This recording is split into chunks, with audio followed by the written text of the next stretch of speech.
नमस्कार, मी पंजाब डक। आज आहे 29 मे 2025 आणि मी आता आहे माझ्या गावाजवळ आणि आमच्या गावाजवळ बघा कसा पाऊस पडलेला आहे। म्हणजे जवळपास 250 मिलीमीटर पावसाची आतापर्यंत नोंद झाली। इतका पाऊस म्हणजे पावसाळ्यात दरवर्षी पावसाळ्यात अर्धा पडतो आणि या ठिकाणी पाहू शकता म्हणजे वापसा होणं तर शक्यच नाही। आणि या ठिकाणी आपल्या महाराष्ट्राच्या शेतकऱ्याला एक आनंदाची बातमी देणार आहे, कारण की इतका पाऊस पडायला मग हे बंद कधी होणार आहे। जर राज्यातल्या शेतकऱ्याला सांगू इच्छितो, आज आहे 29 मे 2025, आणखी 30 तारखेपर्यंत राज्यात भाग बदलत पाऊस पडणार आहे। पण सर्वांसाठी आनंदाची बातमी, 31 मे पासून ते 5 जून पर्यंत ज्याचं शेत तयार असेल तुम्ही लागवडी करू शकता, पेरणी करायची करू शकता।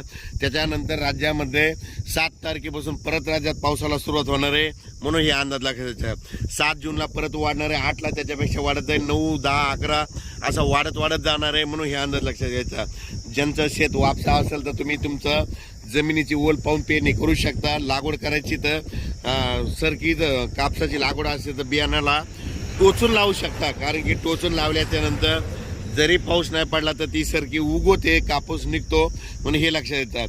पण राज्यात मात्र 31 मेला म्हणजे बघा तुम्ही उद्या 30 मे पासून राज्यात वारं सुटायला सुरुवात होईल।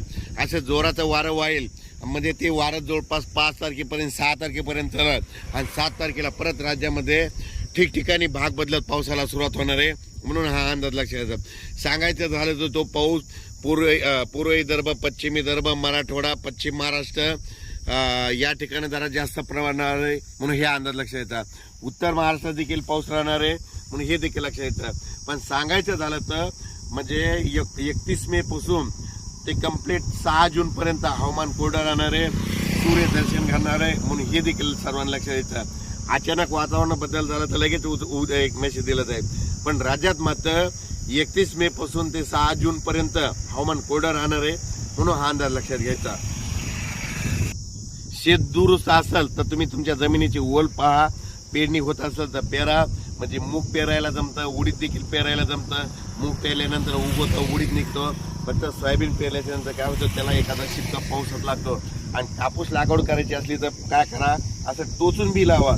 टोचून बी लावल्याच्या नंतर पाऊस जरी नाही पडला तर ते कापूस निघतो, म्हणून हे लक्षात यायचं। अचानक वातावरण बदल झाला तर उद्या लगेच एक मेसेज दिला जाईल। धन्यवाद।